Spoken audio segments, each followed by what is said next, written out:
Hey everybody, I want to talk about a product and platform that I absolutely love and our latest sponsor, Interseller, the prospecting and outreach platform of choice for recruiters and sellers. Whether you're doubling down on business development or recruiting talent, Interseller does all the heavy lifting of finding contact data, automating the email and follow-up process, and syncs all that rich data into 20 plus CRM and ATS platforms. Reach out now and get going on a 2-week free trial and let them know you heard about it from Adam on the podcast today. Check out the link on the website. Appreciate it.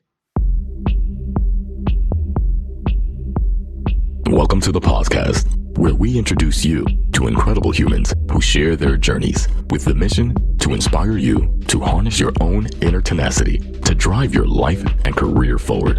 And now, your host, Adam Posner.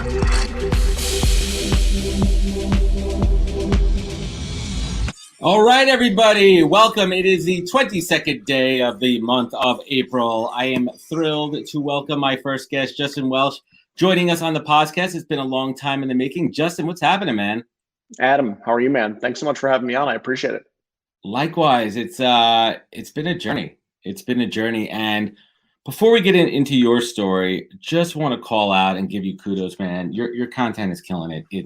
You figured it out. You figured out what resonates. You keep it simple. You keep it concise, and it's value add. I mean, tell us a little bit about your background first, and then we'll talk about your LinkedIn journey and get into some fun stuff here. Sure. First of all, thanks. I appreciate that. My background is I got into sales, I think at age 21 when I graduated school back in 2003. And, a lot of folks may know my story, but the first 6 or 7 years of my career were pretty, not very high performance. And so I got fired in my first 3 jobs in sales. And at age 28, I was sort of, a guy who lived in small towns. I didn't know where I was going. And I got an opportunity to work for a startup company in New York City when I was 28 years old. And I joined a company called ZocDoc, which was a sub 10 company at that time, sub 10 people. I think I was the 10th employee. And for some reason, like the people there, the city energy, the product, like my own maturity, all those things sort of happened at once. And I had a really successful career there. And I parlayed that into an executive career at a company called Patient Pop in LA, where I was the SVP of sales and then the chief revenue officer. Built that business from its first dollar in revenue to about 50 million in recurring.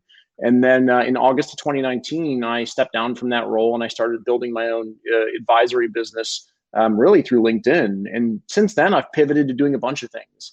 I'm an LP at a rolling fund. I'm an advisor to 500 startups in Latin America, and I also build digital products online. So do a bunch of little things. You're a Renaissance man. Try my hardest. Yeah. So, let's talk about that moment. You had a successful career, ZocDoc in the early stages. I've heard of your crazy success there. Was there a moment where something happened where you're like, I'm done with this corporate lifestyle. I'm going to do my own thing? Yeah, totally. So, there was a lot of things that led up to this moment, but in 2018, like I was getting really heavy, like I was eating poorly, I was drinking a lot, I was super stressed out. And like I looked in the mirror one day, I was like 230 pounds. Give you some context, I'm like 190, right? So like 40 pounds heavier than I am right now. Just not good. I just wasn't feeling very good. And I don't remember the exact day. It was in December, I believe, of 2018. But I had a panic attack where, like, I literally thought I was dying, and my wife had to call, 911. The EMS guys came out and like put wires on me and all that stuff. And I thought I was dying. And so it still took another, I think, 9 months before I ended up walking away. But that was the crescendo moment. And so I gave a heads up to the 2 co-founders, and that was that. So that was burnout, and like literally, figuratively. And what do you think caused it? Were you overworked? Was it a combination of not being physically fit, right? Like you couldn't physically handle it. The stress of work. I'm sure you were putting crazy hours. You weren't taking care of yourself. You were drinking. It was just a vicious cycle. Totally. Yeah, it's interesting. Like a lot of people think of burnout as overwork. I actually don't think it's much related to overwork. I could work forever. I still work all day long. I like to work, like just how I'm built. To me, it was loss of control. I was in, I built the sales. When I started, I was the VP of sales of one person. And fast forward 5 years, I'm the chief revenue officer of 155 some odd people. And it was my first experience doing that. And so as things got bigger and bigger and bigger, every day was something new. I had never seen this day before. And when that happens, you start to lose control. You start to not delegate effectively. You start to not know how to solve certain problems, and that hurts. It's interesting you say that. It's an interesting way to think about burnout, that it's not always redlining, overworking, undersleeping. It's not always that, but the control aspect. Because I think mentally, when you have things under control,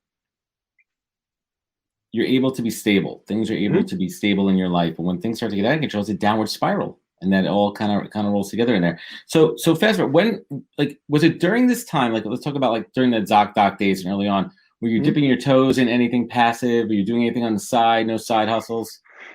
Partying. Right. I wasn't. New York at 28. I mean, that's prime time. Those are my favorite years of my life. Yeah, well, I should say that now. I love my kids and everything, but I wasn't doing too many interesting things other than working hard. ZocDoc was a real hard place to work. I love it. Like, I still love it to this day. It was a great experience, but it was a really hard place to work. So no, to be honest, like, this was 2009 to 2014. So like, I know there was the internet, of course, but like the internet wasn't like it is with you. No.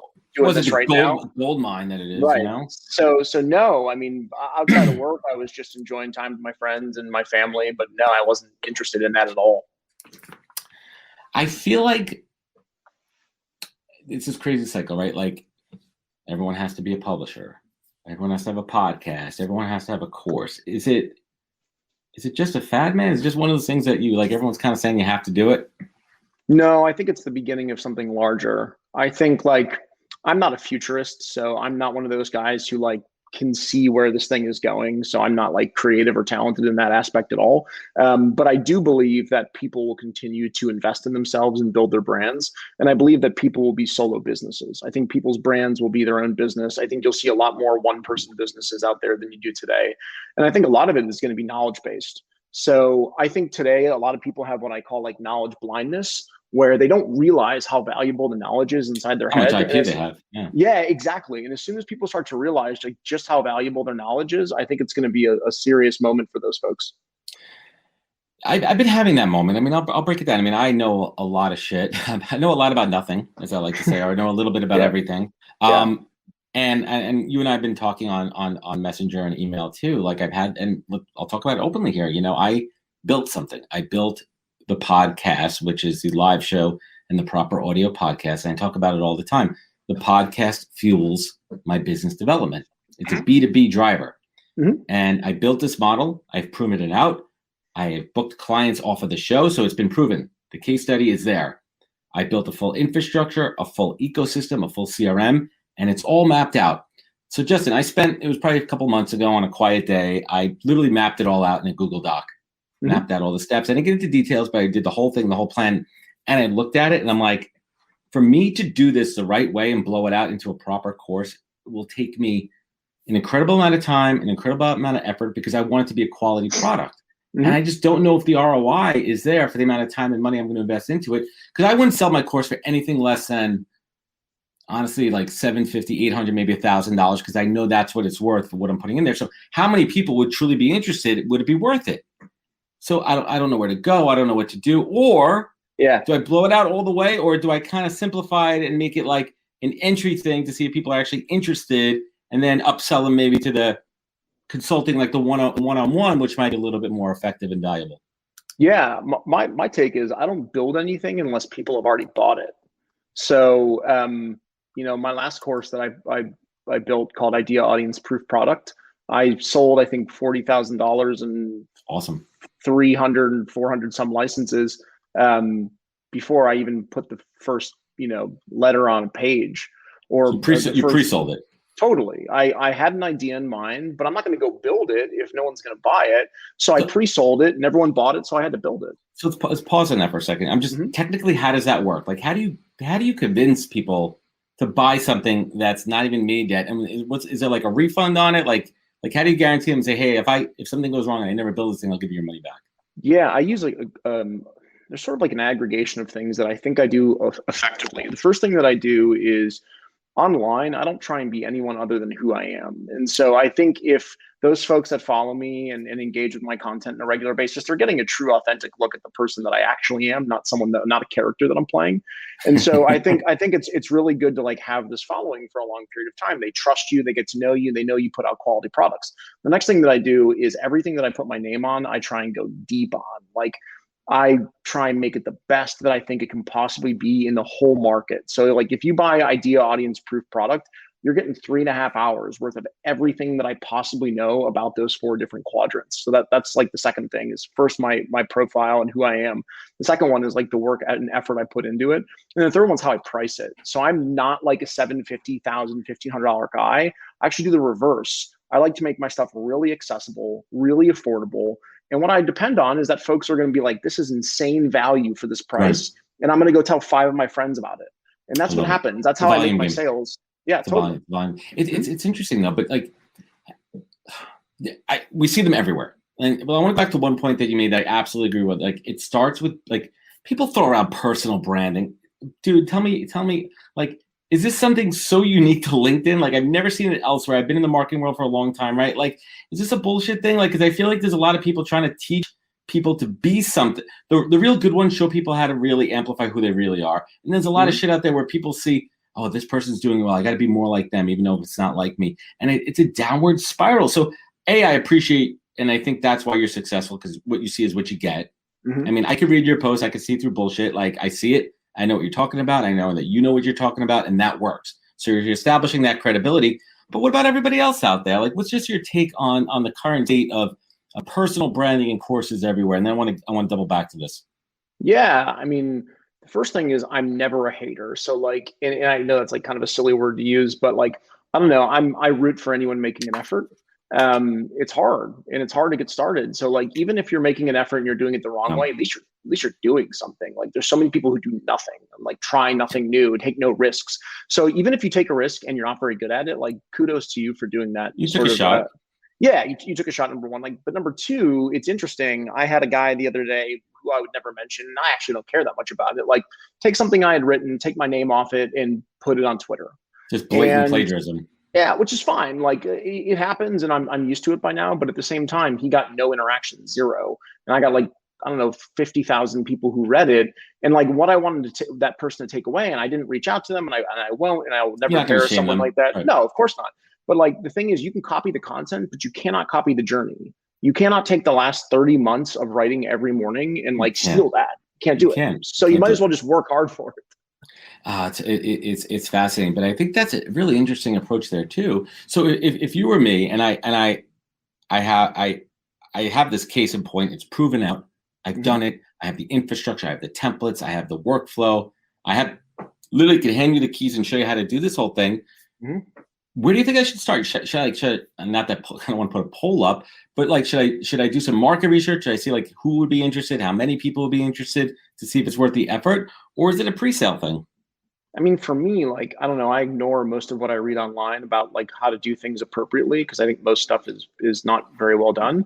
So the thing that I would do is I would try and say, all right, what does my audience care about? I guess what my audience cares about based on the amount of DMs I get about the same subject, the amount of comments I get about the same thing. So I kind of know I have market research just by seeing that. If you don't have that, I might just reach out to your audience and be like, hey, here are 4 interesting things that people ask me about all the time. Which is most interesting to you? And like, that is the simple data that I need to get started on something. But if I were going to build something, rather than put something into this massive course the first time you do it, pick one of those things, take something you can teach someone in 30 minutes, put it into a short course, and take someone from point A to point B in 30 minutes. And I think that's a great tip for a couple of reasons. One, you're going to get people into your ecosystem. And I'm also going to test myself to see if I could deliver at the level I want to with the right information. And do you like it? And do I like it? That's the other thing too, because if I blow this whole thing out, it would literally take me, I went through a few different like course things, and like it would take me like 50, like to do it right, and filming individual video modules and everything. So I got to really think about like which part of this entire flow would attract the most people, not be super niche. And then like if people get into the, because like I could strip this whole thing down and take out the B2B component of it, and it still applies to everything else. It's how to produce a proper podcast with the ecosystem and everything. It's fascinating. So let's talk about, the the whole, I mean, I love this concept that we all have IP, and we all have it out there. We all have something, but how does somebody know if other people are going to give a shit and if you're good enough to share it? Yeah, I don't like, for me, it's just looking backwards. So for example, I don't really know what good enough means. Like, there's not an objective definition to good enough. So I'll give you an example of what I mean. Like, I built a software business from its first dollar in revenue to 50 million. That's pretty cool, right? There's not a lot of folks that have done that. But like Mark Roberge built HubSpot to 100 million from zero. Like, if I looked at Mark Roberge, am I not good enough compared to him? Yeah. If I looked at, someone else who had built a business to 500 million, am I not good enough? And so that's a fair point. The way that I think about it is like, who hasn't done it? I would assume that if someone's only built a business to 1 million or never built a business before, that in the context of their life, I may be good enough. And so what I try and think about is who is me like 5 years ago. And that's who I try and build my stuff for, is, me 5, 4, 3, 2 years ago, something like that. I figure I've been on that journey. I might as well help other people, reach the same point. It's a fantastic perspective. And I think that it kind of got my wheel spinning too, because I think a lot of the courses I see out there are literally like LinkedIn 101. I'm like, who the hell doesn't know how to update a profile photo at this point, change their about section? But those courses sell like hotcakes, and they're at a low price point. So with all the new people coming onto LinkedIn every day, there's a market for it. And maybe I'm kind of, a little bit jaded because I feel like expert level, whatever, been on this thing since 2016, 2006. But there are a lot of people that are not, and it creates a marketplace for it. But do you think it's like, I don't want to say incestual, but like it's kind of like a weird closed ecosystem happening now on LinkedIn? Like, what are your thoughts just on the whole course selling on the platform? It feels closed because we're all in the same ecosystem, but I think it's relatively open, meaning like you and I run in a similar sort of ecosystem. So it feels like we see the same guys and gals writing content every day. Right. When in reality, like my wife writes about a different topic, and I like your content about investing and everything. It's great. Thank you. The folks that play in her ecosystem, I've never seen some of them before. I'm like, oh, these are new people to the platform, but there's people I haven't interacted with before. So there's like 500 million people on the platform. We just think we're the only ones doing it. It's almost like it's weird. I mean, it literally is like the way the algorithm works, even if like you're not in a pod, and we're not talking about engagement pods or any of that stuff, but the way the algorithm works, you see the same people's content that you engage in all the time. We're only seeing a small percentage of our total followers, and our followers are only seeing a small percentage of the content. If you hung out with my audience on Twitter, for example, you would think that everyone's in crypto, everyone lives in Miami, like all the same things, right? You would be in that bubble, and I think that's actually really it's really bad. And like my thing is to try and add new people from new political backgrounds, religious backgrounds, geographic backgrounds. Like, I like to be exposed to everything, so I'm not in this like closed-minded circle. It's interesting. How do we do that on LinkedIn? How do we open up our feed? And what is LinkedIn? Yeah, a lot of times I just ask people. Like, it's really interesting. One of the easiest ways to get something that you want, that a lot of people are like, how do I do something? I'm like, just ask for it. So like oftentimes I'll be like, hey, I have an audience of mainly sales professionals from my previous work experience, and I want to meet more people in this particular industry. Who are those people? And most people are just very like happy to comment them in the comments, and I just click and I add them. Yeah, it's not a tag for tagging. You're asking a very specific, this isn't some kind of growth hack we're talking about. You're interested. And it's fascinating too, and I found this very organically.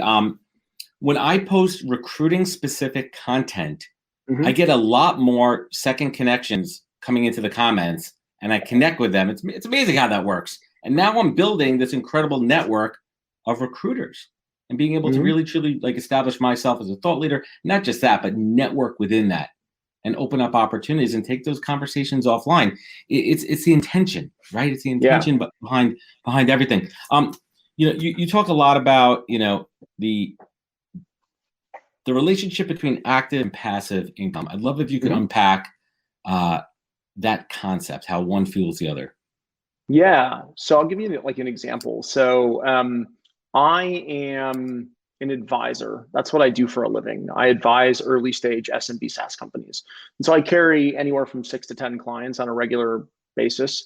And the hourly rate at which I charge, I could likely never, copy that by selling LinkedIn courses, right? No. It's just not going to happen. Or by putting myself up for one-on-one coaching. Like my rates are generally affordable to companies that have venture capital funding. Understandable. And so I make my active income that way, but then I take that active income and I invest it into doing things like building courses. So for example, I spent 90 hours making idea audience proof product. And so far it's sold, I think 60K. So it's whatever that is, $800 an hour. That's really good hourly rate, but Yeah. I'll never have to submit another hours worth of work into that. Every sale I make now increases the hourly rate over the continuum of time. And so that's relatively passive. And then the next thing I do is once I make the money from the passive income, I give it to my wife. And I say, here, you go invest that, because that's what she does for a living, right? She invests our money and she turns that into dividend stocks, better returns in I don't even know how to speak her language because I don't manage our finances. My wife manages all of our finances. So that's our machine, and that's what's helped us. That's fascinating. And when with these courses, are you taking the real-time feedback and tweaking? Like, do you do like different versions of a course? Do you do updates, or is it like set it, forget it, and I'll use that knowledge for the next one? Set it and forget it, because if the course was $1,000, I would make updates. But for a $50 course or a $99 course or $149, like the fact that I put 90 hours into it and it has everything I can possibly think of on that topic, like I feel like the value is so huge. And I get people buying the LinkedIn playbook. I built it 15 months ago, and it still sells. I just sold a few more today. Like, it still sells because all the information in it is I think, and this may sound really arrogant, it's not my intention, but like it sort of feels timeless. Like it's going to be good information on copywriting and things that like will be the same next year, if that makes sense. Yeah, no, it's interesting. It's evergreen for some of the concepts, but not so much like new features and technology coming out. So what's on the horizon? What's some of the content that you're thinking about? Like, what's coming up next as far as what you're building courses around? Yeah, long term, I'm going to probably do another LinkedIn playbook, but it's going to be significantly different and a little more special. And we'll get into the details of that when it comes out, because I don't want to announce it, because I'm actually working with a partner in a partnership on this one. So that's in the future. But what is more immediate and near term is a private community that I'm launching on May 11th called Audience and Income. And it's a private community of creators who want to grow their audience and earn some income online. And they want to do it without spending the 30 months that it took me to figure out how to do all of it. It's a team building exercise. And I think that's awesome. Like, if we can do that as a team together and like unlock everyone's ability to scale audience and income online, that's gonna be really cool. Yeah, I'm looking forward to checking that out. It piqued my interest. What's up, Rich? Rich Cardona in the house there, everybody. What advice would you give for somebody who's looking to start a course? Let's get a little tactical for the few minutes that we have here. Totally. What are some questions they should first ask themselves? And then once those questions are like a go or yes, what direction should they go to start planning and building it out? First question, what is a topic that I could talk about unprepared for 15 to 30 minutes without any problems? Baseball. Like for instance, at baseball, for me, craft beer. Like, I love craft beer. I can talk to you about it for 30 minutes, totally unprepared. I can talk to an audience about those IPAs don't put you to sleep, man? I don't. LinkedIn. I feel like it's like a meal. Every time I have an IPA, it's like I enjoy a good IPA every once in a while, man. But like too many, I'm full. Sorry. About to go meet a really good creator actually here in Nashville on an IPA in a couple hours. But I could talk about LinkedIn uninterrupted without any preparation for 30 minutes. So find something you can talk about for 30 minutes, uninterrupted. The next thing that you should do is figure out what's the outcome that you would want to talk to somebody about. So if someone wanted to know about that topic, like, what would the outcome be? You take them from point A to point B. What's A and what's B? Just figure out where you want to take your audience, right? It can be very simple.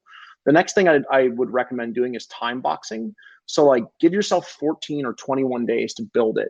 Parkinson's law, however long you give yourself to build something, it will take that long.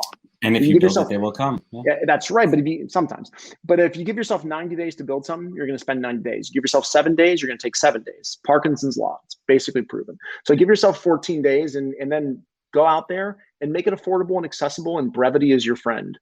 Teach someone how to do something in 45 minutes or less. Nobody wants to spend 3.5 hours. My course is too long. I shouldn't have made it 3.5 hours. It was an oversight by me. It's got to be digestible. It's got to be. You got to be able to absorb the information. It's got to be actionable. You got to be able to take action immediately and do it. But let's talk about the other side of the coin here. One of the things I talked about with somebody who does a lot of courses is you have to put in the effort for marketing, and whether you're being through targeted Facebook ads, like you're putting the effort in investing. You saying no?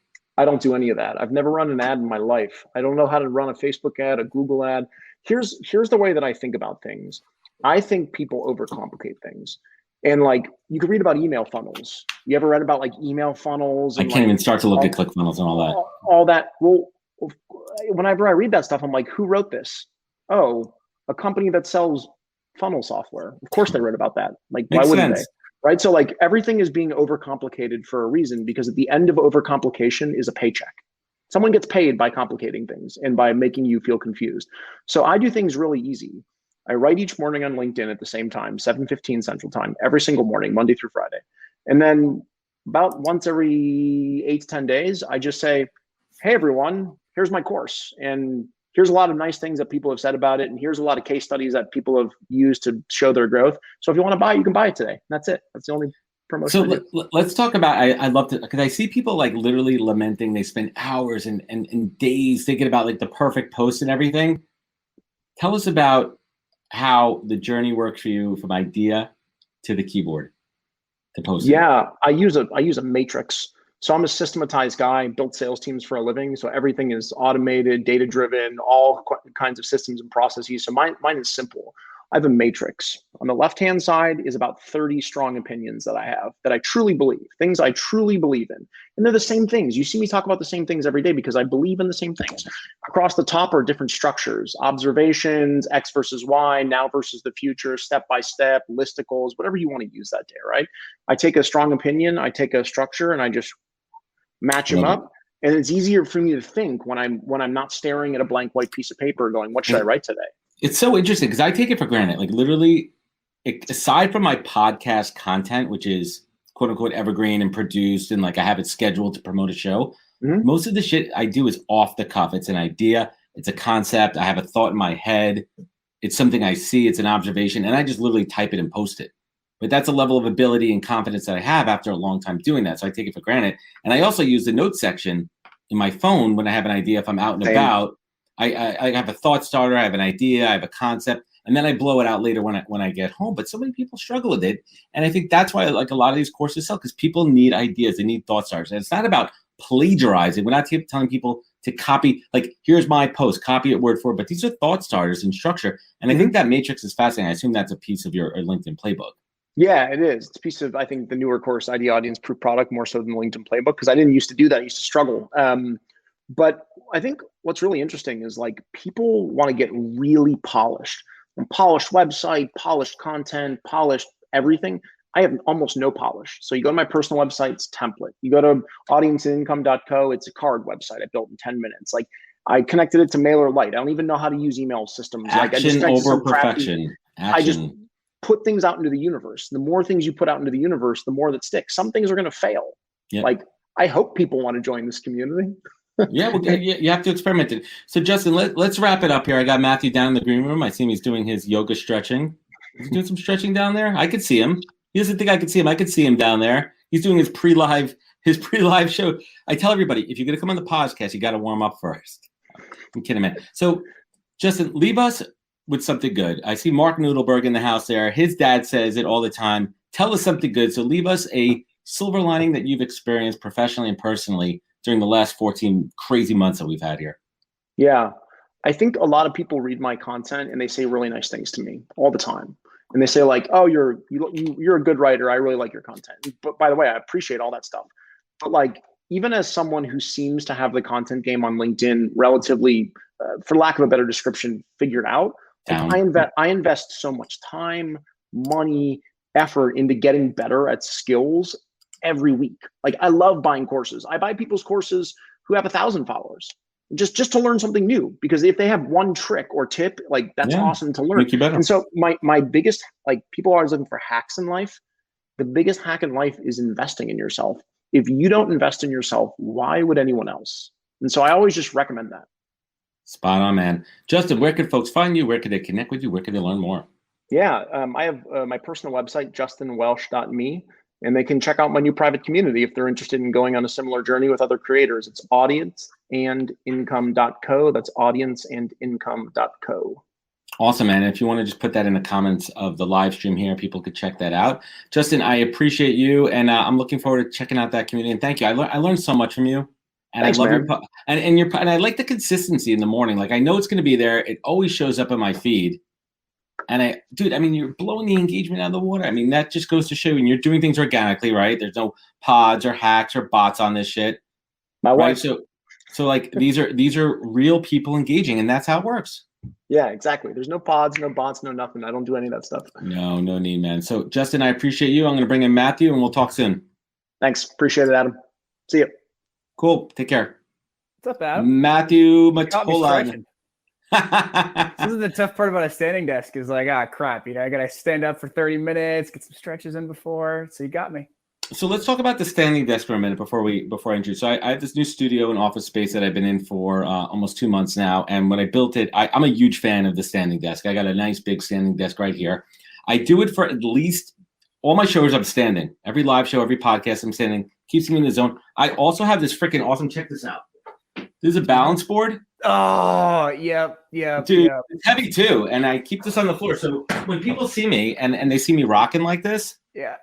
I'm literally just rocking on it. And when I first got it, I would come home and I would be sore, man. Like literally my legs, and I'm not in shape. I don't do any exercise. I don't give a shit. Yeah. But like after a couple of weeks of it, like it started to like I feel strong on it and I love it. And it's like a fidget board. It's like a widget fidget board of it. Anyway, we digress. Matthew Motolla, what's up, man? Welcome to the show. Yeah, thanks for having me. I'm all pumped up. Hearing Justin was awesome. So thanks for putting me in the middle so I can jump on top of his shoulders. And we got Jackie Hermes batting cleanup here. You're in Miami?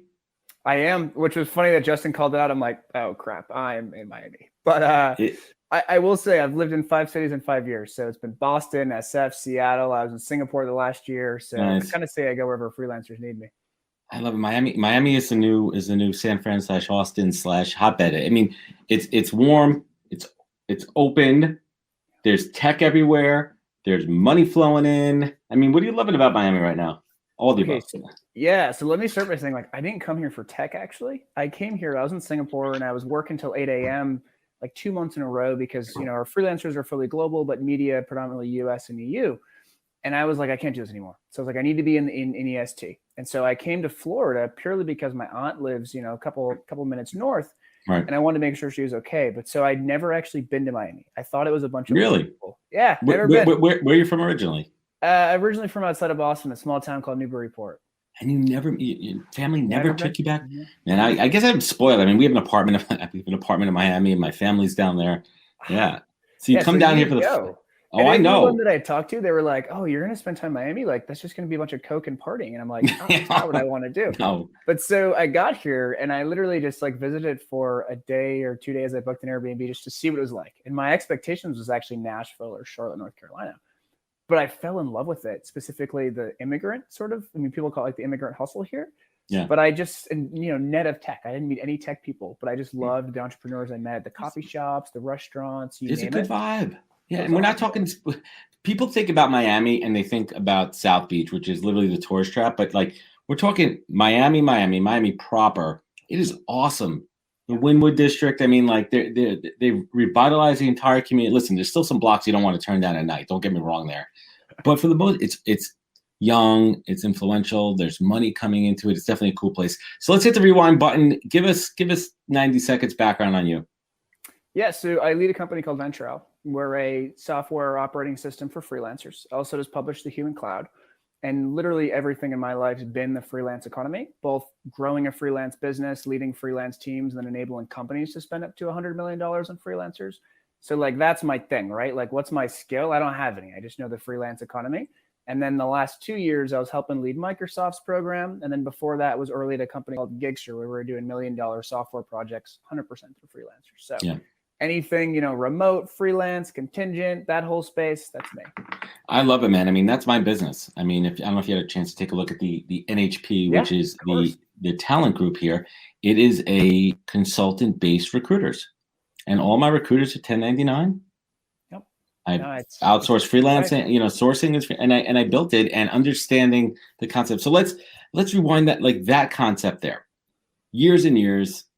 industry in America was full-time jobs and then it was part-time jobs, but not like freelance, right? Like, so give us a little history lesson here. Let's do like the last, what would you say, 10, 15 years of how the idea of freelancing has become more mainstream in the eyes of the public, being acceptable, right? Remember, like, I'm not gonna tell my mom I'm a freelancer. No one's gonna like take me seriously. And also the business element of it and why it makes sense for individuals and companies. That was like a 10-part question for you, but you wrote the book, which is called Human Cloud. You are the expert, so Matthew, take it away. So I got to reduce 1,000 years into 10 seconds. Thanks, Adam. It's like the start of the Big Bang Theory, right? You ever watching Intro to Big Bang Theory? It's exactly that. I will say, fun fact, I also got dumped for being a freelancer. So, it is something that is pretty new and definitely culturally, growing up outside of Boston, right? It's pretty working class. But so yeah, but what do you mean? What kind of bullshit is that?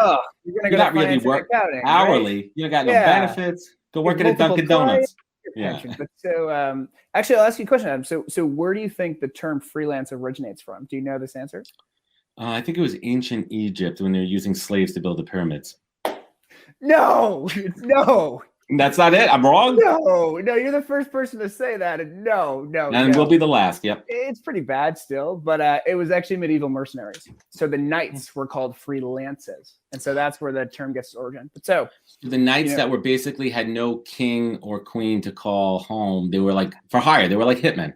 They were hitmen. Exactly. Freelancer, lancing, fencing, and they had no freelancer. home, Got it. Right? Exactly. Yeah. They just fought for whoever gave them more money. But so we move on from there, right? So it's really actually comes all the way back to the Industrial Revolution, where we talk about we were all a bunch of masonries, we were all a bunch of craftspeople, we built clothes out of our homes, realized that the factory was a more efficient system. So then we start to have more of a full-time type labor structure where we have full-time employees. Things start to change around the 1950s when you start to see the temp industry and the consulting industry. So you start to see, I forget if it was McKinsey or Bain or which one was first, but you start to see these pop up, which is the first time that we realize, oh, wait, there is a value for someone who's not a full-time employee. Now, where this hits hyperdrive is around the early 2000s. So Upwork actually technically started in 1999. It was Elance and Odesk. They merged, I think it was 2016 or 2014. But so we start to see this temp model, which literally all the freelance economy is you work off a contract versus being a full-time employee, or you're an independent contractor versus a full-time employee. So early, 2012, we start to see some remote work technology start to come to fruition, and freelancing goes from this niche thing that you did, but instead of retirement, or that you did instead of getting a job because you couldn't get a full-time job, into something that the top talent becomes freelancers because you get paid more, you have the flexibility. Right. And one of the most important things is it gives access to more people. So you actually hear from a lot of, military spouses, mothers and fathers, people that just can't work in a 9-to-5 full time, but are still flexibility is such a key word. Exactly. So you start to see that. And so that was the past, 10 years, but definitely 5 years significantly accelerated. What we're starting to see now, though, is when you look at the younger generations and they look at their parents, they realize that, oh no, my parents didn't have control, and my mother got laid off by the company, and I don't want to be that person. And so the numbers of Gen Z and millennials that are already freelancing, crazy high, over 50%. Interesting. Yeah. So I see it real time.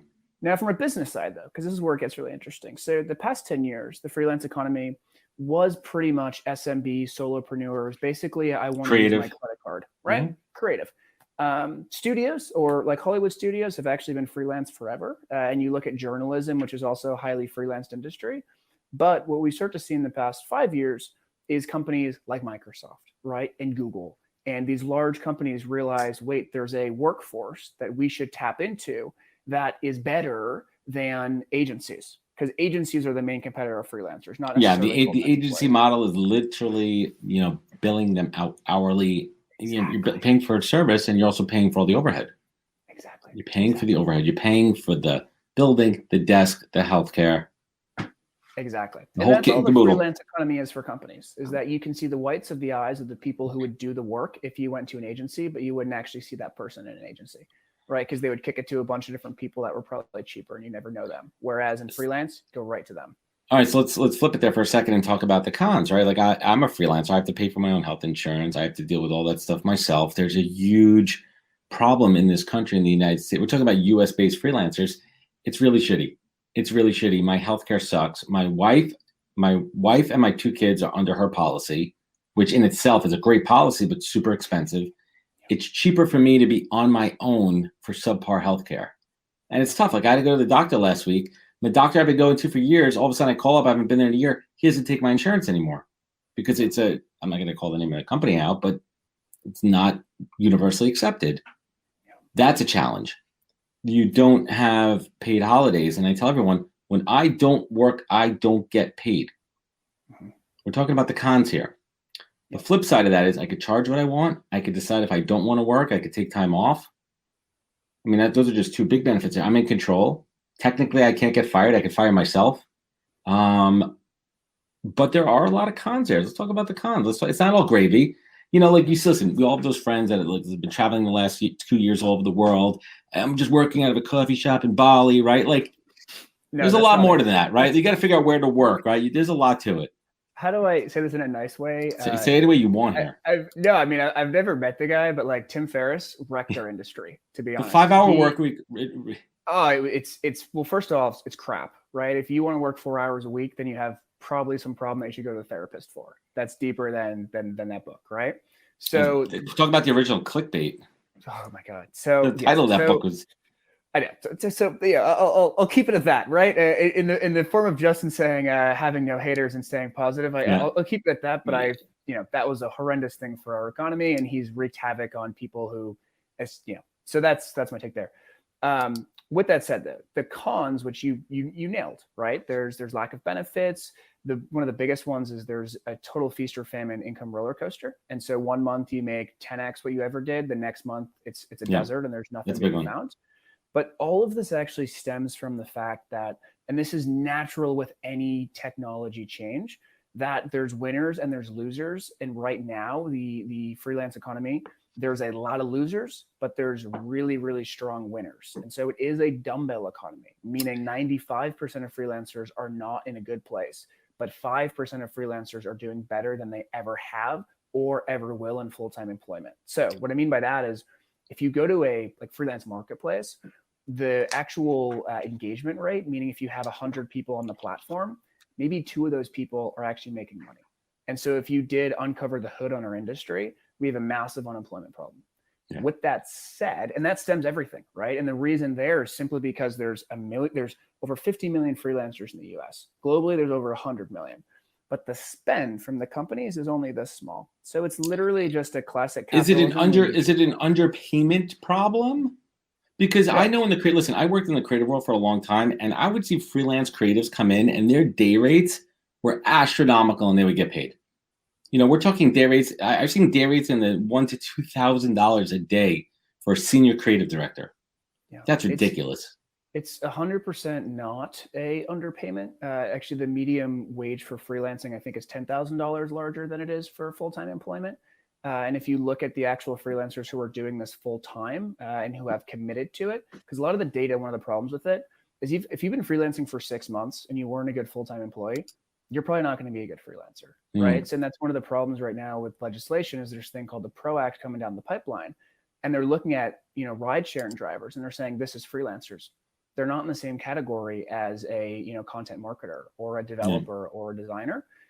So the problem is actually at the releasing the spend level.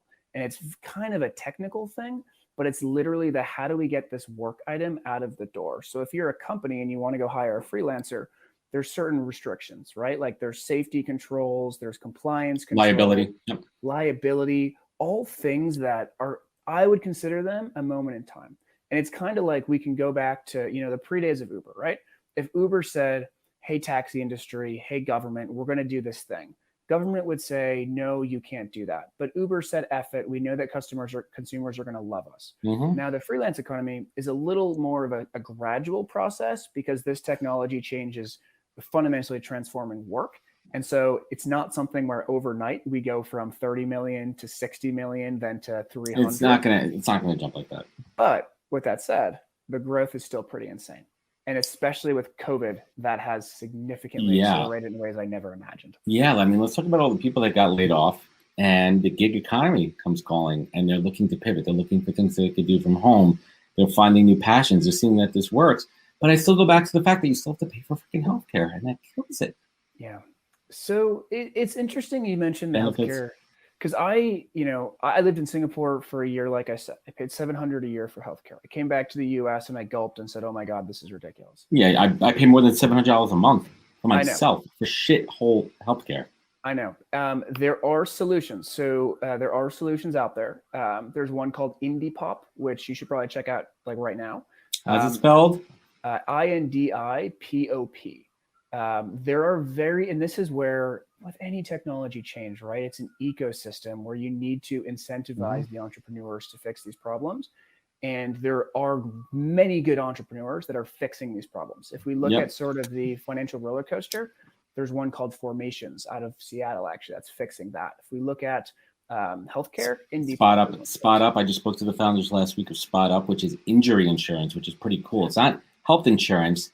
Say you're a bike messenger, say like you're action sports, whatever, break an arm, it just covers those type of injuries for $25 a month.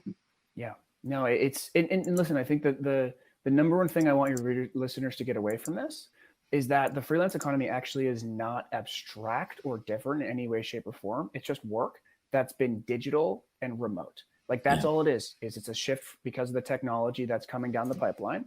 Freelance makes more sense than full-time employment in most cases, or definitely an agency. Yeah, definitely. Let's talk about the book. Like, first of all, I'd love to ask authors, like, where did you had the idea, because this is your area of expertise, but where did the idea come from that where you're like, you know what, I'm going to write a book?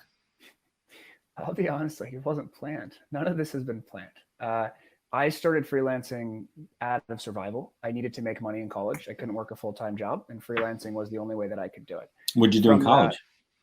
I actually majored in finance and accounting, but the only way I could pay for it was through sports. And because of sports, I had a yearly scholarship. And if I didn't go full-time into sports, then I'd lose my scholarship. So I was in this weird position where I couldn't do a full-time internship. Right.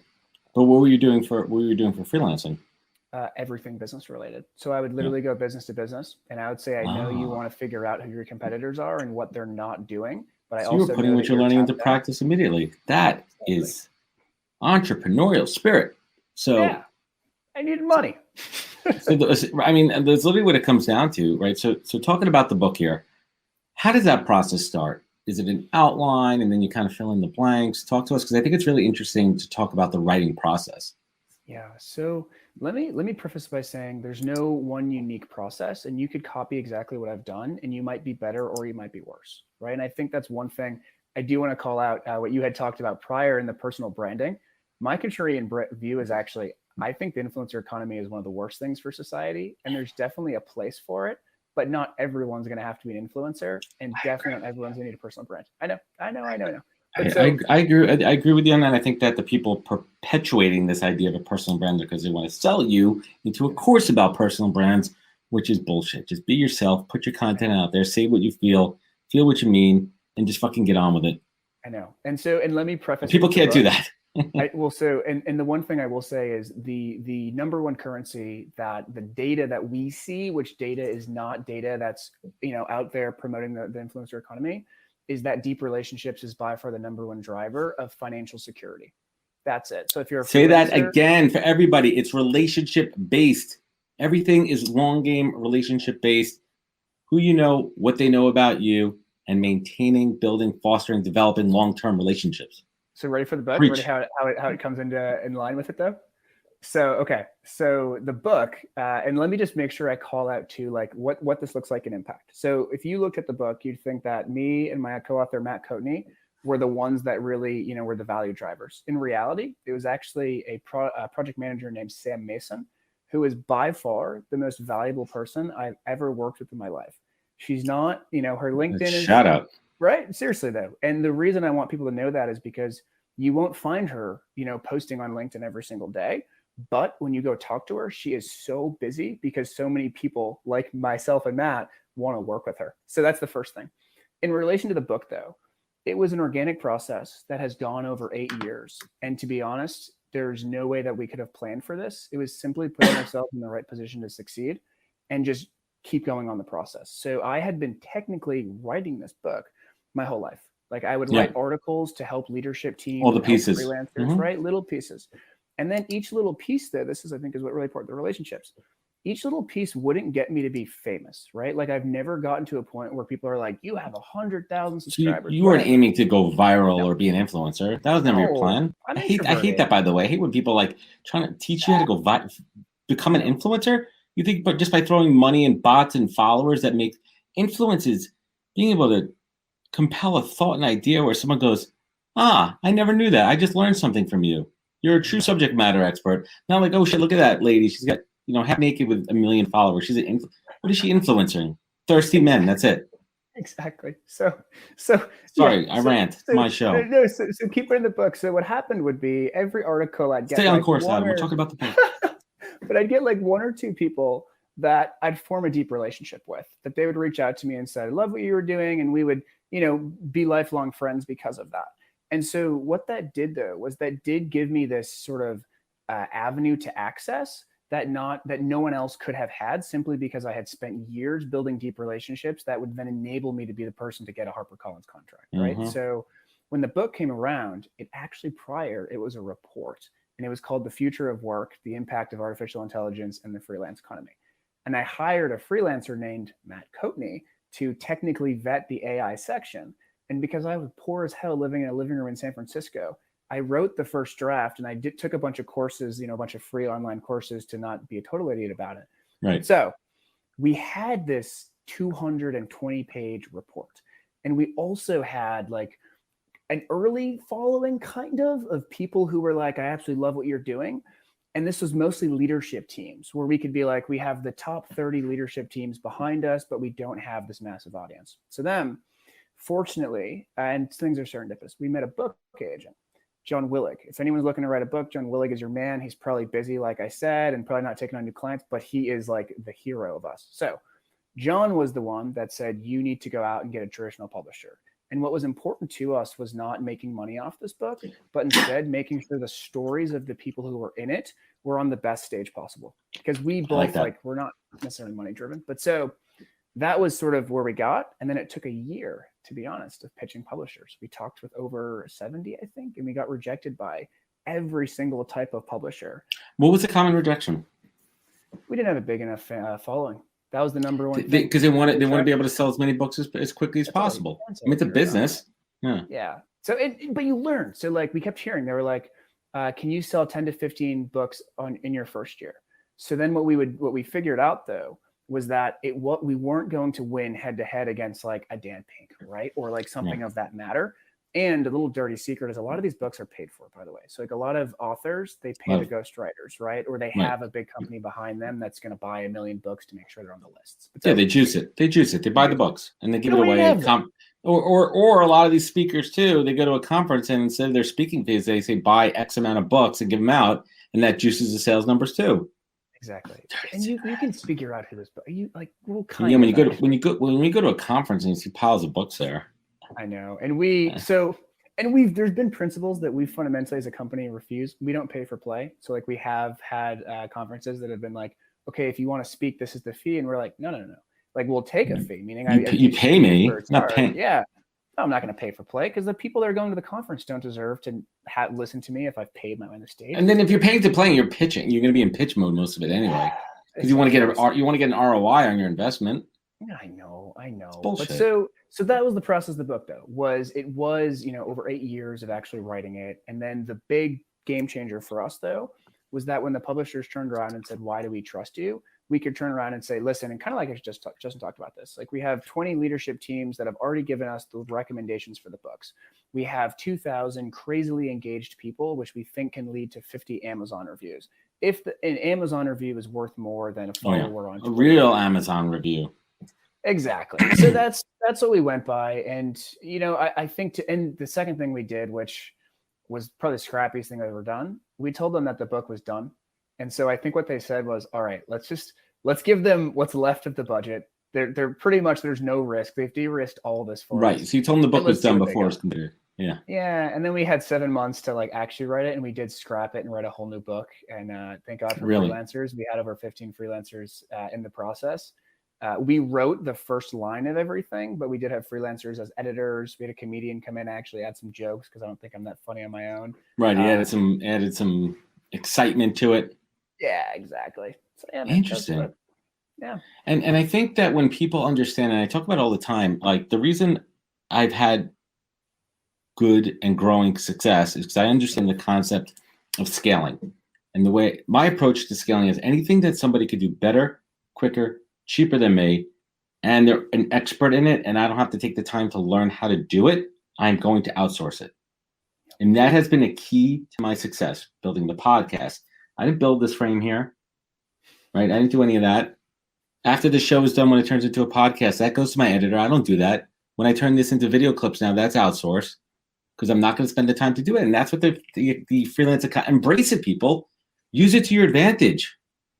And you're supporting people too. And I love it. And I have US-based freelancers that get paid a fair, good wage. And when some people feel bad about like, oh man, I found somebody over in Sri Lanka, I'm only paying them $10 an hour. That's huge for them. It's a win-win. In fact, one of my guys, my video guy, he's over in Sri Lanka. Last year, he sent me a picture in front of his new car and says, thanks for helping me get this. I was like, fuck yeah. You do good work for me. I'm paying you fair. I tip him every other order just to juice it up a little bit. He's loyal. He's part of the team. We're connected on LinkedIn. He loves seeing his work on LinkedIn. It's a global world. It feels good for everybody. I don't feel like I'm taking advantage of anybody. He's getting paid. If he told me, well, he's not listening, but if he told me he wanted a couple bucks more, I'd probably pay him a couple bucks more because it still works for me. Right? Hook now, Adam. Yeah, I know. He's not going to, he'll watch the replay. I see. It's a new form of leadership that I think is what I'm most excited about. Is that if you wanted to be a leader, right? And there'd be a bunch of HB articles about what leadership is. But if you wanted to be a leader, it really meant you had to jump into a large company and you had to find a way to be a manager and then go win headcount so you could manage a team of 50 to 500 people. Where in the freelance economy, it's not that in any way, shape, or form. It's more how do you persuade, influence, and motivate a group of people that will never, ever work for you to align on a shared vision and quite frankly, get shit done, which is what I personally love about hiring freelancers. It just feels better, right? The incentives are aligned. And if I suck, they can leave me, which I find so refreshing. Let's talk about that for a moment. There's less of a commitment and less of the stigma of taking a full-time job and that fear of what if I don't like it. It's really a great try before you buy on both sides of it. I mean, that's something that we really don't talk about much. So let's flip it around. Let's talk about what is next on tap for you. What's in the pipeline? What are the future plans? What's the big follow-up here, Matt? So it's still freelancing. I really shock your audience by saying, okay, I'm going to start a construction company or something. Maybe that would throw people off. No, the next focus, and not even the current focus and where we need to go as an industry is we need to go from a gig-based economy, meaning individual transactions, to team-based / network-based. So instead of just hey, I'm just a writer, having freelancers, enabling them to have communities and networks so that they can go and they can win a full web project or an ad campaign or something such like that. So that's what we're doing at Venturel. We're building the software for that. With the Human Cloud, it's all about setting the standard for this and making sure people know this isn't the 4-hour work week in any way, shape, or form. This also a lot more work that goes into it. Exactly. So yeah, so anyone who's interested in enabling freelance at scale, that's my game. Who's this book for? Who should be picking up? Who should be reading it? Okay. Ideally, the one profile I would call the change maker. It is the 31-year-old named Taylor who has worked his ass off, right? Yeah. He's gone to a 4-year college, gotten the 3.8, whatever, but feels like he wants to make more of an impact. And whether that's being a freelancer or whether that's hiring freelancers, the Human Cloud is going to show you a world that you can do more with less and that you don't need necessarily to go with that one traditional path, and you can still create change and make a massive impact. I love it, man. I love it. So why are people so against freelancing? Like, why is it still kind of a dirty word? I think it's if you haven't freelanced, you think it's something that you have to protect. And let me give the intent of, there's kind of both sides. I think the people who don't freelance and have never done it before, there's a little bit of oh no, you're going to get exploited. I also think though the other side is there's a little bit of jealousy. Because when you see someone that is making, double what they made working at a company and has more flexibility, we're humans. We're naturally jealous and insecure. And so I think those are the two sides. Is it's how do we protect these people? Which if you talk to them, over I think it's 67% of freelancers say no amount of money would get them to choose a full-time job. These numbers are increasing. Yeah, I mean, The freelancers want to freelance. And in most cases, they need to freelance. They have unique situations that they can't go take a full-time job. Yeah. So I think those are the two drivers. And I really don't want to assume bad intent, but instead I'll just say it's, we're humans, we're animals. We are. And it's so interesting. I mean, when I made the shift to freelance, a lot of things changed for me motivationally. When you don't have the crutch, and I'm not insulting or throwing shade on people that have full-time paychecks like my wife and zillions of other people out there, but when you have to eat what you kill, it kind of changes your motivation. Yeah, it's tough too. And I think a hard part for a lot of freelancers is the business is that switch, that initial switch to like, oh shit, now I got to go do biz dev, and then doing the biz dev, like that's a hard part of it. And then you go on the Upwork or the Fiverr, and you have to give a cut to the house on it. Like, yeah, it's tough. Talk about that for a moment while Jackie's getting set up down there. Is he stretching or what? Is he copying my stretch? I can't see her. Her camera's not on yet. She'll be on in a moment here. So I want to make sure I do call out one point, is that, because I think what you're touching on is like we are absolutely not saying that everyone should be freelancers. There's still a place for full-time employment. The difference is that full-time employment used to be the default, and the employee used to not have the power, where now it's switched, where the employer is the one on the hook in terms of making sure that they're treating their top talent right. And that's what it's about. And so me personally, like, I'd be a huge hypocrite if I said that we should all be freelancers, because yes, I'm always a freelancer. I've been a freelancer. I've grown a freelance business. Yeah. I also took a job at Microsoft. I took a job at Gigster. I might take a job in the future. I don't know. The difference is that it's all about my control. Is it something that I, ethically want to support? Is it something that makes sense in my unique situation in terms of my life?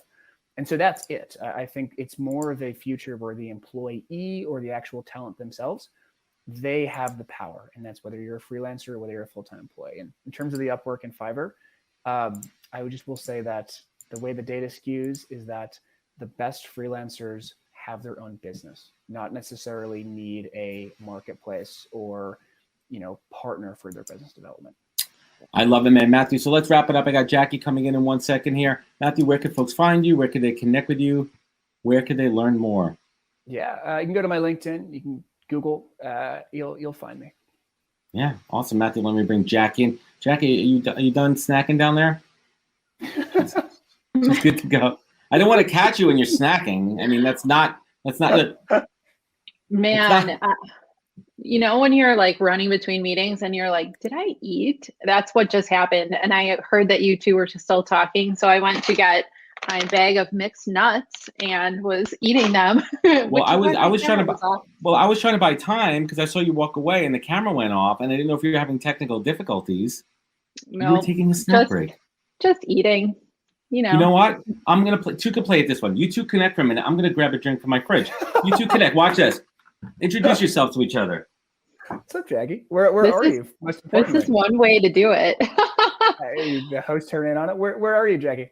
Milwaukee. You? Miami. I'm a little warmer than you. Yeah. I don't have nuts, so I think you're living a better life.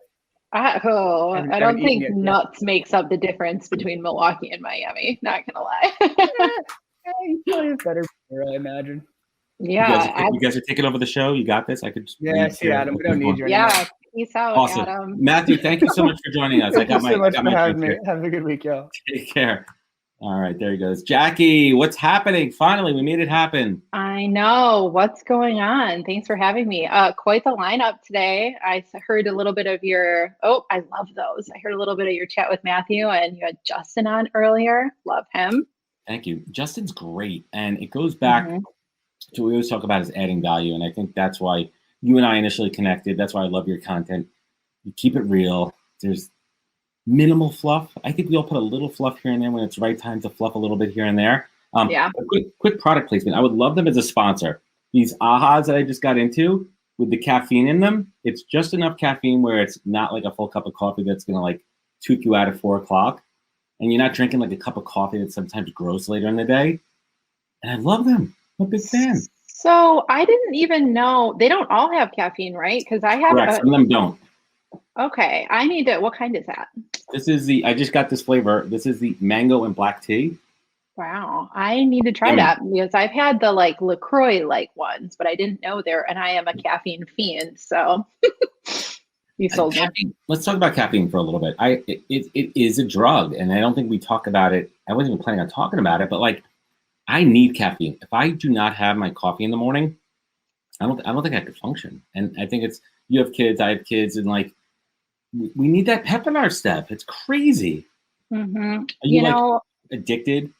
I drink a lot less than I used to, which I'm going to give myself a little pat on the back for that. Because I swear I used to drink like a pot of coffee a day. And now I drink less, but it seems necessary. Whenever people tell me they don't drink caffeine, I always think, how can you survive? But I guess I could give it a shot. I just don't really want to. I think if you detox out of it and you're able to like wean yourself off of it and focus on like good sleep and nutrition and everything and get into a different rhythm, because it's one of the most addictive drugs out there. Mm-hmm. It's crazy. So we digress here. Jackie, what's happening? Great to connect. Yes, you too. I'm really excited to be here. I feel like we're kind of like this like old school, and it's funny because like there's the people on LinkedIn that were like the originals, like the OGs from like 2004, 2005. Then there was like this other breed that kind of came up, probably about, I mean, we've been on it for a while, but as far as like really putting out content and putting ourselves out there in the last, 4, 5, 6 years, and you definitely one of them. I'm connected with Q and the whole Milwaukee kind of tribe out there. And it's been fun to watch. It's been fun to watch everyone's journey on the sidelines. And now with everyone with the live streams and the podcast, we could really kind of bring it all together. So let's take a moment, and I'd love if you could introduce yourself and tell us who you are and what you do best, Jackie. Ooh, who I am and what I do look, best. I wore this for you too. I'm wearing my Miller. I support Miller High Life. Like it. I'm not a beer drinker, which is almost a crime in Wisconsin, but I just don't like it. I think it's disgusting. Who I am and what I do best. So I'm Jackie Hermes, CEO of a company called Excelity. We work with B2B SaaS companies. I just launched a new course that is helping marketing or put together marketing plans for startups. And gosh, I do a number of other things, but that's a quick summary. What do I do best? I don't know. I like shooting the shit on podcasts. So thanks for having me. Appreciate it. It's fun. It keeps you sharp there. But let's talk about your journey. Let's go to LinkedIn here for a moment here. Like, you weren't always a founder, right? You didn't always work with startups there. And you worked at companies. I mean, a little company called GEIC over here. Just a little tiny company. A little tiny company. And I talk so much about this that, listen, if you look at it from a percentage standpoint, like, you're only seeing these really small, like these crazy offers, these crazy IPOs and everything to like these early stage, like young founders. The real successful ones are the ones like you who have that foundation of experience and can build it up and everything. Do you think that you could do what you're doing now at 22, 23? I mean, I started a cookie company, which was my first foray into entrepreneurship when I was 23. You're talking about Sweet Monkeys. Yeah, well, I did start it, but purchased the brand name, which had 2 E's in monkeys, and I always kind of hated that. But I just saw that, and I'm like, am I pronouncing it wrong?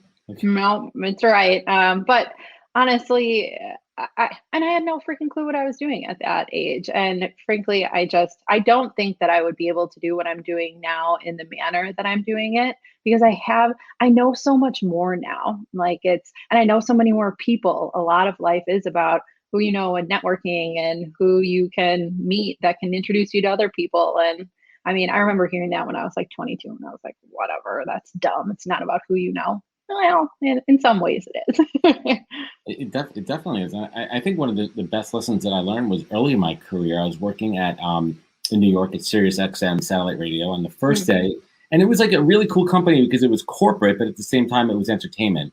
So you had that mix of like the radio shows, the celebrities, kind of everyone coming out there. But on the first day, my boss, Debbie, she took me around literally by the hand, like I was a little kid. Like not like a handhold, but like that weird wrist grip. You know what I'm talking about? With someone. And I was like, okay, where are we going? And she walked me around 3 floors and introduced me to everybody. That's and awesome. It was at that moment where I really understood why she was doing that. Like, if I had to go run something down to legal, if I had to go to finance, they knew, like, there was like just a relationship game. And I think so many people now, they're trying for the quick win. They're trying to like the get rich quick, the hacks and everything. But it comes down to building strong, long-term, fundamental relationships. Mm-hmm. Why do you think like what's going on with society right now? What's changing everything?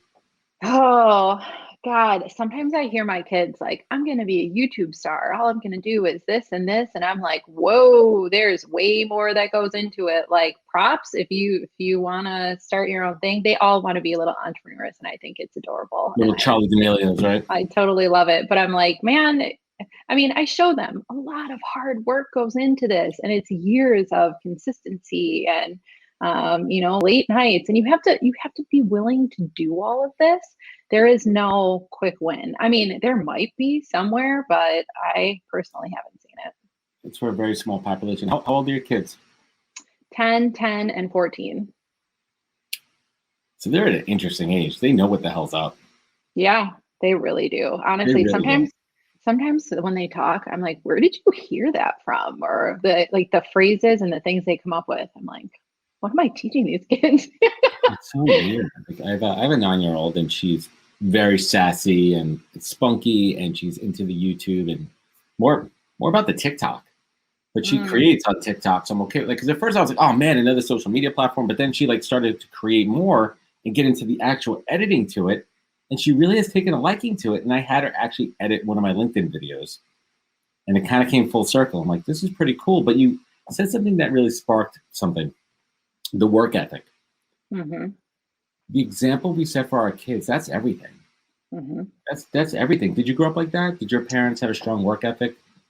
Both of my parents are very, very hard workers. Actually, I was talking to my dad probably a few years ago now when he first moved part-time down to Florida. And I remember he told me like he has like an overdrive work ethic. I don't know how to say it, but like he almost works himself to the point of exhaustion. It was always involved in so much stuff. And I definitely got that from him. I'm better about it now, but for a while there, I was really, like not in a healthy place. And he said that's the one thing that he wished I didn't get from him. And so and it's not the work ethic, but it's the tendency to overcommit and overstretch yourself, like almost as if you have something to prove, maybe not even to others, but to yourself. Is it also maybe a function of being like a people pleaser, or like not wanting to let people down and a commitment type of thing? I am super not a people pleaser, so I don't. Good for you. I mean, like I try to help people where I can. I try to say yes to things that a lot of other people don't, like random networking meetings or people, are like starting a business and want to ask me questions. I try to say yes to that stuff more than no. But no, I don't think it's a people pleasing thing. I have this problem too. I have a lot of people lately in the last year or so that ping me on LinkedIn or email and ask to like pick your brain, or they ask for advice. And I want to give back. I really do, because so many people have been so generous in my life. But now it's just a time thing where I just don't have the bandwidth for that. And I find it hard to say no. It's just not in my, it's tough for me to do that. How do you say no to people? Like, it's tough. It is so hard, and it feels like shit, right? Like it just doesn't feel good when people are starting a business or doing whatever, and they really think that you can help them, and then you feel that you have to say no. The book Essentialism has a whole chapter on this, and I've written down a number of the strategies. Actually, I have them in a note in my phone whenever I'm not feeling confident in my abilities to say no. So saying things like what was that? Like go-to kind of prompts to help you. Yeah. I mean, so it's saying things like, I can't attend this event or do the speaking engagement. I have a prior commitment, but this person might be able to do it. Like offering an introduction if you can, or just being super honest, like I have a lot going on right now, so I'm going to have to pass. But if you could reach out to me again in 6 to 8 weeks, I would love to chat with you. And the people that do reach back out, I am more than happy to make some time in my schedule to take a call. I really like that tactic too, because you're putting it back on them to see how their follow-up is, how committed they are, how much do you really value my time. And I think that's a dynamic that's hard for people to understand, that our time is valuable. We're business owners, we're parents, we're mentoring people that work for us. We have all these outside commitments. Like, I look at my calendar sometimes in the morning and I'm like, where's the time to do stuff? When am I actually going to get shit done? Like, when am I actually going to do work? Like, after this, when we're done, like, literally, when I do these live shows, I have to turn my phone on nighttime mode to avoid it. I shut my email off, so I'm not looking like down on my computer here. The only thing I have open on the screen right now is your LinkedIn profile to avoid other distractions. Otherwise, this shit would just be coming in, and I know when this is over, the email box is going to be like that. But I want to be present here. So let's talk about Excelity, right? Did I say it right? Yeah, Excelity. Excelity, close enough. Close enough. Tell us a little bit of how the company was born, where it started, and where it's at now. Tell us a little bit about the journey. Yeah, a little fun story about the name and why I was like, yeah, close enough. Excelity. Like excelling. I remember when I was picking the name for the company, and I didn't ask anyone what they thought. I liked it, and I was like, we're gonna roll with it. And then I got a bunch of feedback after I already was like, decision made. Like, no one's on the website. Right. And I got a bunch of feedback that no one would know how to pronounce it. And I was like, well, too late. I already made the decision. So I've just kind of accepted that some people are going to not pronounce it the way I prefer, and it's all good. Like it's not the end of the world. So how the company started, I started consulting 8 years ago, which seems seriously like in my heart of hearts, I don't even feel old enough to have started consulting 8 years ago. And it was just, I didn't want to work in corporate anymore. And I did love my time in corporate, but the company that I was working at, I had been there for almost 5 years, and they were private equity owned, and they announced that they were basically splitting the company in half and selling off half of it. And I was like, oh, do I want to stick around for this? Getting my department cut in half, my very small under-resourced marketing department. And I was just like, I don't, and was trying to figure out what I wanted to do, and got some topic that you were just talking about before, got some freelancing opportunities. And I was like, let's see what this is about. It wasn't really like intentional, I'm going to go and start a company and have an office and all these employees and stuff like that. But that's what it turned into. And I'm really glad that I took the leap. I started hiring employees about 18 months in. And some of my earliest team members are now a part of my leadership team, which is awesome. Really cool. So they've been here through all iterations of the company. There's something to be said about loyalty. And what is the business? What's the business model? Yeah, so we're a marketing agency. We work mostly on like a monthly ongoing retainer basis with our clients because they're looking for help from us in every aspect of their marketing. For some of our clients, we are their entire marketing department. And it's always a really white label marketing team. Yep. Yeah, exactly. And it's always a really cool step where we're able to help them grow to the point where they're then hired, like, okay, I think we're ready for a marketing hire. And we're like, the training wheels could come off. Yeah, it's fractional marketing. I mean, that's exactly what I do. My company is Fractional Talent Access. We work with companies that have a small or they do not have a recruiting team, and we come in and we are that function. And I love it when they say to us, we want to hire a recruiter. I go, yes, excellent. Let us hire that recruiter for you and bring in the right person. And then it's kind of like, all right, you got this. And like, we kind of stuck, right? Yeah. I mean, the cool thing about marketing too is we often get to stick with them for a while they build their teams, right? Because they might bring in a strategist or someone to run the day-to-day, but there are so many different people that you need to be part of a marketing department that we usually get to kind of like phase out, or some stick with us for a long time. So it's a fun business to be in. I love working with the companies that are the size that we do. So some of them are even pre-revenue fundraising or funded. Up to like 20, 30 million, you get to have a really serious impact on them because you're working with people that are the decision makers, and you get to really help them directly and rapidly. That's a difference. And, think about your time at GE, a big conglomerate with zillions of employees everywhere. Like, the project that you're working on, is it really going to make a difference? Are you really going to see it versus working with these small companies where you can see it in action? Your impact has direct results. I think that's pretty cool. Let's talk about, in the first, couple of years of the business, what was an early lesson, a hard lesson you learned the hard way? Oh, God. A tough lesson you learned the hard way. I mean, a lot of them. I am very hard-headed, and I think I learned a lot of lessons the hard way. Oh, wow. A lot to get through. really makes people want to take advice from me, I'm sure. But man, when I learn a lesson, I really learn it. I was terrible with money management at the beginning, and just not even just like spending it all, but I didn't understand the mechanics behind it and why I needed to do things like all of the financial reporting you need to do, and looking at things like margin and costs in certain areas.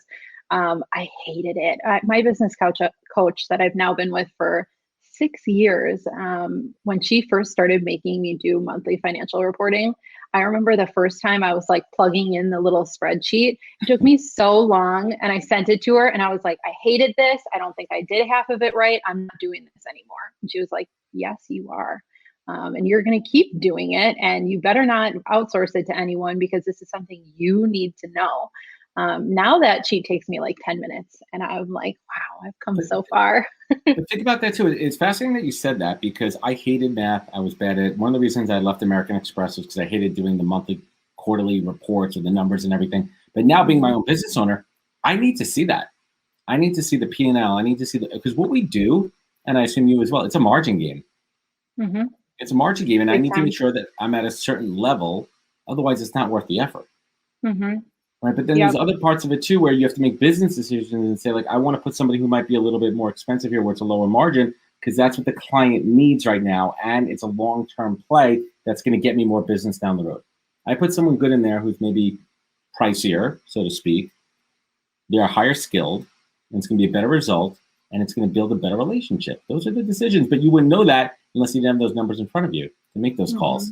Could I afford it here? Could I do something else on that end? That's a tough one. So fast forward now, how many employees do you have?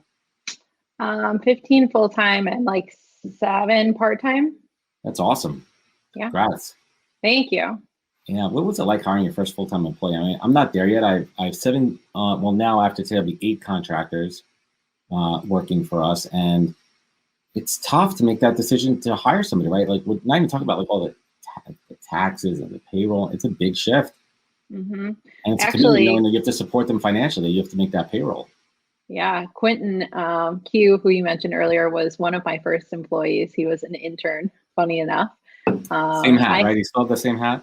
I don't think he did, but he's always been a hat guy. But my first full-time hire was an account manager. And I remember meeting her for coffee. We just like shot the shit for an hour. And I was like, I like this girl. And then I hired her. And it probably, like, there probably should have been more that went into it, but I'm a risk taker. So I was like, let's do this and try to figure it out. I think she stayed with me for like maybe a year to year and a half, and which, God, is honestly pretty long for me, having no systems, no clue what I was doing. And really, I have managed people in a corporate setting, but it's completely different when you're running a business and trying to figure out how to manage people. But then after that, I think I learned a lot more. I think luckily, because they have stuck with me and helped me get a better system around it. What have you learned about managing and leading people in the last couple of years from where you started? So much. Everything. Everything. I was on a Clubhouse chat a few weeks ago, and one of the women was talking about how to scale her company, because she's a consultant and she offers a specialized service, and all the panelists were like, oh, you need to hire people and train them. And I was like, you have to decide if you want to have a team. That is the very first thing you need to do, because some people work fine by themselves and they make enough and they're very happy with not managing people and being doers. Yeah. And frankly, I think I would probably make more if I was just out there consulting on my own than I do right now, at least with the amount that I'm investing back into the company. And it's not about money. You have to be ready to learn how to really manage people. And it's not like you can just come to work and be like, put in the inputs. Did you do it? Good job. You're managing actual people that have emotions. They're going through a pandemic, they have lives. I guess I never quite realized what exactly goes into being a good manager and a good leader. And I'm still figuring it out. But do you look back on your career at good managers that you work for and bad ones and take like the best and the worst and try not to? That's what I do. Mm-hmm. I've been, before I started my company, like 15 years working in corporate America. I've had good bosses, shitty bosses, and try to take it. And you kind of hit on something, which is the hard part of managing. Like, it's really that emotional, I hate the word empathy. Not that what it means, but like the fact that it's really a buzzword now. But like So really is. genuinely caring and being interested in like, and we're managing, like it's called it is, like like I'm managing freelancers. They have lives, they have families. Like you have to like be flexible and understand. And at the same time, you're balancing your clients' demands and managing expectations. I talked about it earlier. It's tough. Mm-hmm. I mean, you have so many people that you're trying to do right by, right? Like I have a pretty good sized team now that I'm trying to do right by. We have a lot of clients that I'm trying to do right by. In my personal life, I'm trying to do right by my kids and my husband and my mom and spend time with all the people that I should be, not should be, but that I want to, you know, and that I want to show that I care with my time. And it's, you just get stretched so thin in so many different directions. It can be a really difficult line to walk, for sure. It's interesting you talk about that. I'm going through a bit of that right now. I mean, to share, like the business is flying. The podcast and that side of the business is doing great. And I'm putting so much time and energy to it that I feel sometimes, not that I'm neglecting my family and kids, but like, am I giving them all of me? Am I being present all the time? And that presence is up here. Am I in the game with them? Mm-hmm. Am I enjoying that time with them? Like when I'm with them, am I thinking about work? Am I thinking about other things? And it's tough. It's a double-edged sword because on one side, it's awesome. We're growing something here. I'm growing this. You're growing that. We're growing stuff. But that's not what's the most important thing in our lives. Mm-mm. It's tough. It's hard. How do you manage it? It's so hard. And I mean, I always feel guilty because I feel like I should be, there are other moms that are doing more, that are spending more time, that are the craft moms or the cook for school or the volunteer moms. And I'm not that mom. And I've really had to try to accept the strengths and the things that I bring to the table that are unique as a mother, right? Like helping teach the kids how to work hard and stay organized and how to think through their problems. And like, I love listening to their social issues at school and helping them think through what they can do about it. Right. And so do I spend as much time with my kids as all moms or some moms do? No, but I do make sure that I spend really specific one-on-one time with each of them. And that is time that I'm really present with them and that I'm having fun with them and we're playing games and whatever. I mean, because I think some parents spend a large amount of time with their kids, but it's just like, you know, they're sitting next to each other, but it's not quality. Yeah. So Watching TV is not sitting there. No, it's not. When I say the word legacy, what does that mean to you, and what do you envision and want your legacy to be? I mean, I want to be the person that my family is talking about in 100 years. Like, oh, old Grandma Jackie started this for us, you know, like I am the first, well, my parents are both entrepreneurial, but I'm the first one that made a full-time gig out of my own company. And I think it's going to really expand into generations of the family because I see my kids talking about the things that they want to do. And I want them to, I don't want to set them up so they never have to do anything, but I want them to have everything that they need. Yeah, generational wealth and leading by example. And I talk about this all the time. And I love it when my daughter came in here for the first time. I mean, she lives by, these are her initials. These are my daughter's initials right here. I named the company after her. She wore the sweatshirt today. She has the NHP sweatshirt. She wears that with pride. And not just because it's her name, but because she sees what I built here and she loves it. And she comes in here and she does a show with me sometimes. She turns it into her TikTok studio with all the lights in here. And that's cool. But what she's also seeing is her mom and her dad work their asses off and give and be able to provide. And I think that's really what it's all about. Jackie, the last 14 months have been crazy. As a business owner, as a mom, as a wife, I'd love if you could share your perspective on the good side of this 14 months. And if you could share a personal silver lining and a professional silver lining that you've experienced during the pandemic. Yeah, I wrote an article on this on LinkedIn called I Didn't Know I Was Lost. And it's from that Avicii song, which I just love. But it's so funny because I always remember listening to that song and thinking like, so catchy, I love it, doesn't apply to me. It did. It always has. And I think the pandemic gave me time to sit with myself and really think about the ways in which I was lost, like mental health and the way that I speak to myself and take care of myself. And the amount that I'm able to give to others all stems from, how I treat myself and first.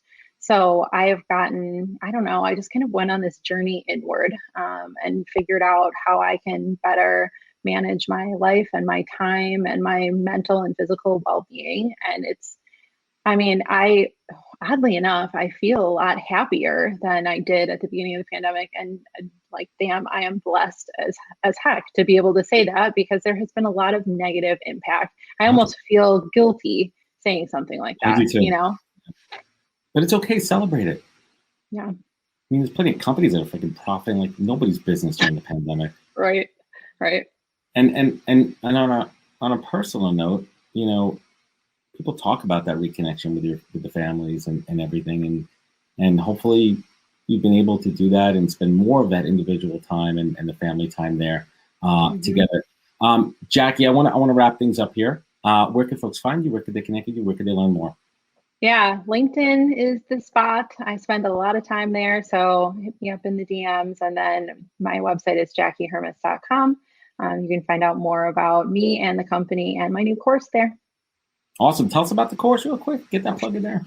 Yeah, it's going to be a quick and hard-hitting course. I have the shortest attention span on the planet. So I wanted to make a course for people that just really need the quick advice and the tools to create a foundation for your company. So branding, marketing plan, executing it, testing it, it's all going to be in there. And I'm really excited about it. Awesome. Love it. I've been having too much of this. Jackie. That's LaCroix plus Jackie plus AHA in one thing there. But Jackie, hang with me for one moment here as I sign off. Everyone who's been joining us today on the live stream, thank you. I appreciate you. The replay is where it's at. It's crazy. People love the replay because people are working. They're not always checking out what's happening here in the midday show. But Thank everybody for joining us today. You can find out more at thepodcast.com. Wisdom is forever, but for us, it's time to go. Thank you for joining us. Luckily, we'll be back with our next episode soon, jam-packed with more incredible humans. Thank you for listening, subscribing, and sharing. To join the conversation, search The Podcast on LinkedIn. And to catch up on past episodes and more info, please visit www.thepodcast.com.